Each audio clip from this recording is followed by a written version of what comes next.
Halo, kami dari kelompok 4, kelas 10 IPS 1. Di sini kami akan menjelaskan tentang dinamika atmosfer dan dampaknya bagi kehidupan.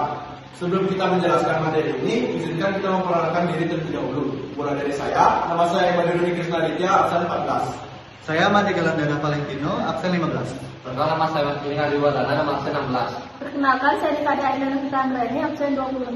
Saya Nikada Ika Rianti, nomor absen 27. Saya Nikari Kadianti, nomor absen 28. So, check this out! Yeay! Jadi di sini saya akan menjelaskan tentang struktur atmosfer dan karakteristiknya. Struktur atmosfer dibagi menjadi 5. Yang pertama ada troposfer, yang dimana merupakan lapisan yang bersentuhan langsung dengan permukaan bumi dan memiliki ketebalan sekitar 12 km dari permukaan tanah. Yang kedua ada stratosfer, yang dimana memiliki karakteristik yaitu berada di ketinggian sekitar 12-60 km di atas permukaan bumi dan memiliki sifat udara yang kering karena tidak mengandung uap air, awan, dan debu. Yang ketiga ada mesosfer, yang dimana memiliki karakteristik yaitu berada di ketinggian sekitar 60-80 km dan terdapat lapisan mesopause atau lapisan yang menjadi pembatas antara mesosfer dan termosfer.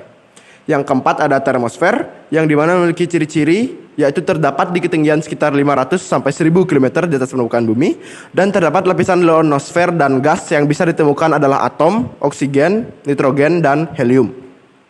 Yang kelima ada exosfer, yang dimana memiliki ciri-ciri yang pertama yaitu berada di ketinggian sekitar di atas 400 km di atas permukaan bumi dan memiliki suhu yang rendah atau sangat dingin yang dimana mencapai minus 57 derajat Celcius. Sekarang saya akan menjelaskan apa itu cuaca dan iklim. Cuaca adalah keadaan udara di atmosfer pada waktu dan tempat tertentu yang sifatnya tak menentu dan berubah-ubah.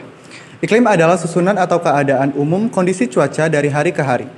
Artinya, iklim merupakan kelanjutan dari hasil pencatatan unsur cuaca dari hari ke hari dalam waktu yang lama. Kondisi cuaca tidak tetap, jadi sering berubah-ubah dalam waktu yang singkat. Unsur-unsur cuaca dan iklim ada 4. Yang pertama adalah suhu udara. Suhu udara di permukaan bumi tersebar secara vertikal dan horizontal. Secara vertikal, makin tinggi suatu tempat, suhu udara makin turun. Kondisi ini dikenal dengan lapse rate dan terjadi pada lapisan troposfer. Akan tetapi, tidak terjadi pada lapisan stratosfer dan termosfer. Secara horizontal, suhu udara terpanas terdapat di sekitar ekuator dan makin dingin saat mendekati kutub. Kondisi suhu udara setiap tempat di permukaan bumi berbeda-beda. Perbedaan tersebut dipengaruhi oleh beberapa faktor yaitu sudut datang sinar matahari, ketinggian tempat, lama penyinaran matahari, dan kondisi wilayah. Perubahan suhu udara secara vertikal dapat dihitung dengan rumus sebagai berikut dan keterangan sebagai berikut. Selanjutnya yang kedua, tekanan udara. Benda memiliki massa atau berat, sama seperti benda. Udara juga memiliki massa. Massa udara berkaitan dengan tekanan udara. Tekanan udara merupakan gaya yang menggerakkan massa udara dalam setiap satuan luas. Adanya perbedaan tekanan udara antara dua tempat menyebabkan massa udara bergerak yang disebut angin. Angin bergerak dari daerah yang memiliki tekanan udara tinggi ke daerah yang memiliki tekanan udara rendah. Tekanan udara di suatu daerah dipengaruhi faktor ketinggian, tempat, dan penyinaran. Tekanan udara di suatu daerah dipengaruhi matahari. Mengapa ketinggian tempat dapat memengaruhi tekanan udara? Makin tinggi suatu tempat, jumlah udara makin kecil. Daratan tinggi memiliki berat udara kecil sehingga tekanan udaranya rendah. Sebaliknya, makin rendah suatu tempat, jumlah udara akan makin besar. Oleh karena itu, daratan rendah memiliki tekanan udara tinggi karena berat udaranya yang ditahan besar. Jangka waktu penyinaran matahari memengaruhi tekanan udara suatu daerah.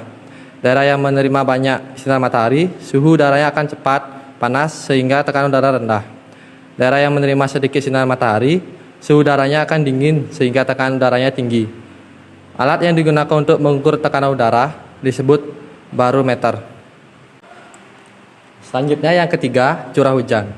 Curah hujan merupakan jumlah air yang jatuh di permukaan tanah dalam waktu tertentu. Hujan merupakan jatuhnya air, baik dalam bentuk cair maupun padat atau kristal es. Dari atmosfer ke permukaan bumi, hujan menjadi sumber air tawar, utama bagi kehidupan. Alat mengukur curah hujan disebut rain gauge. Berdasarkan proses terjadinya hujan, dibedakan menjadi 3, yaitu hujan orografis, hujan frontal, dan hujan zenital. Yang terakhir adalah angin. Udara tidak statis tetapi dinamis. Sebagai bukti, Anda dapat merasakan embusan angin. Angin adalah udara yang bergerak. Bagaimana terjadinya angin? Udara memiliki tekanan yang berbeda antara dua tempat. Angin berembus atau bergerak dari daerah bertekanan udara tinggi ke daerah bertekanan udara rendah. Pergerakan udara dapat berlangsung secara vertikal dan horizontal. Pergerakan udara secara vertikal disebut arus udara. Sementara itu, pergerakan udara secara horizontal disebut angin. Kecepatan angin diukur dengan anemometer terjadinya angin. Dipengaruhi berbagai faktor antara lain, suhu kelembapan, dan tekanan udara. Pergerakan udara memiliki fungsi sebagai berikut. Yang pertama, sebagai pemindahan kalor secara langsung dan global dari daerah lintang rendah ke daerah lintang tinggi. Yang kedua, sebagai pemindah uap air dari lautan ke daratan. Uap air yang dibawa pergerakan udara ini merupakan salah satu proses pembentukan awan dan hujan. Wilayah bertekanan udara rendah berada di sekitar ekuator karena selalu mendapat panas sinar matahari. Daerah kutub bertekanan udara tinggi karena jarang mendapatkan panas sinar matahari. Oleh karena itu, angin bergerak dari daerah kutub menuju ekuator. Pergerakan angin dipengaruhi gaya Coriolis, yaitu gaya yang disebabkan rotasi bumi. Gaya Coriolis menyebabkan angin bergerak searah jarum jam mengelilingi daerah bertekanan rendah di belahan bumi selatan. Sebaliknya, angin bergerak berlawanan arah jarum jam mengelilingi daerah bertekanan rendah.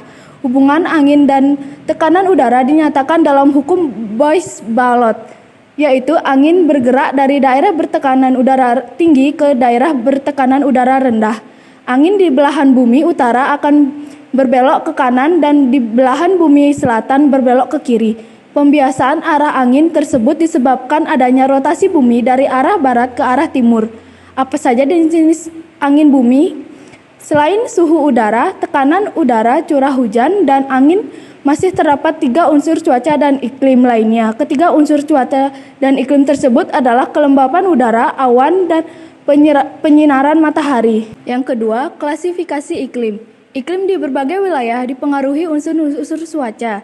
Atas dasar itulah, para pakar penyusun klasifikasi iklim, pembagian iklim di bumi didasarkan pada pendekatan genetik dan empiris. Secara genetik, pembagian iklim didasarkan pada posisi matahari dan kondisi fisik. Secara empiris, pembagian iklim didasarkan pada pengukuran unsur cuaca dan iklim. Seperti yang dilakukan oleh Schmidt, Ferguson, Koppen, Oldeman, dan Junghun, klasifikasi iklim umumnya berdasarkan curah hujan dan suhu udara. Pengaruh iklim di Indonesia terhadap kegiatan penduduk Indonesia beriklim tropis. Jika Anda amati lebih detail, berbagai wilayah di Indonesia memiliki iklim tropis yang berbeda. Menurut Koppen, iklim tropis di Indonesia dibedakan menjadi iklim hutan hujan tropis, monsun tropis, dan sabana. Ketiga tipe iklim tersebut mempengaruhi kegiatan penduduk. Seperti apa pengaruhnya? Simak uraian berikut.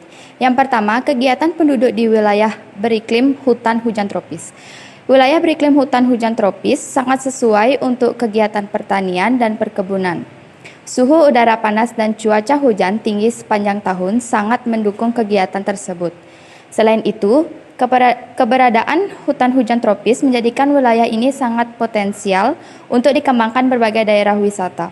Wilayah beriklim hutan hujan tropis di Indonesia meliputi Sumatera dan Kalimantan. Yang kedua, kegiatan penduduk di wilayah beriklim monsun tropis. Wilayah beriklim monsun tropis sesuai untuk kegiatan perkebunan. Wilayah ini juga sesuai untuk kegiatan pertanian, terutama saat musim hujan. Saat kemarau, wilayah beriklim monsun tropis dimanfaatkan untuk kegiatan pertanian palawija. Di wilayah ini masih terdapat hutan cukup lebat. Wilayah beriklim monsun tropis di Indonesia antara lain Jawa Tengah dan Jawa Barat. Yang ketiga, kegiatan penduduk di wilayah beriklim sabana. Wilayah beriklim sabana sangat sesuai untuk kegiatan peternakan. Wilayah ini menyediakan rumput sebagai sumber pakan ternak. Jenis hewan yang sesuai dibudidayakan di wilayah di antara lain kuda dan domba. Musim hujan yang pendek menjadikan wilayah ini tidak cocok untuk kegiatan pertanian. Wilayah beriklim sabana di Indonesia antara lain Nusa Tenggara Barat, Nusa Tenggara Timur, serta Madura. Unsur cuaca seperti suhu udara mempengaruhi iklim suatu wilayah. Perbedaan suhu udara menyebabkan perbedaan iklim tiap wilayah. Kondisi inilah yang mempengaruhi aktivitas manusia. Sebagai contoh, dataran tinggi yang sejuk sesuai untuk kegiatan perkebunan, sedangkan dataran rendah yang panas sesuai untuk kegiatan pertanian, tanaman pangan. Sebagai generasi penerus, Anda hendaknya memahami cuaca dan iklim. Anda perlu menyesuaikan kondisi cuaca dan iklim dalam aktivitas sehari-hari. Pembahasan terakhir yaitu perubahan iklim global. Perubahan iklim merupakan suatu perubahan jangka panjang dalam pola cuaca tertentu di suatu wilayah. Penyebab perubahan iklim yaitu ada efek rumah kaca, peningkatan emisi, pemanasan global, dan perubahan orbit bumi. Adapun efeknya yaitu suhu yang lebih panas, badai yang lebih hebat, meningkatnya kekeringan, kenaikan suhu di permukaan laut, dan kekurangan makanan. Adapun gejala perubahan iklim global, yaitu yang pertama ada El Nino, adalah fenomena pemanasan suhu muka laut atau SML di atas kondisi normalnya yang terjadi di Samudra Pasifik bagian tengah, sehingga menyebabkan pembentukan awan yang juga meningkatkan curah hujan pada kawasan tersebut. Selanjutnya ada La Nina. Berbeda dengan El Nino, La Nina adalah fenomena suhu muka laut atau SML di Samudra Pasifik bagian tengah mengalami pendinginan di bawah kondisi normalnya, yang menyebabkan sebagian wilayah mengalami musim hujan lebih awal, serta membawa dampak peningkatan curah hujan di banyak tempat di Indonesia.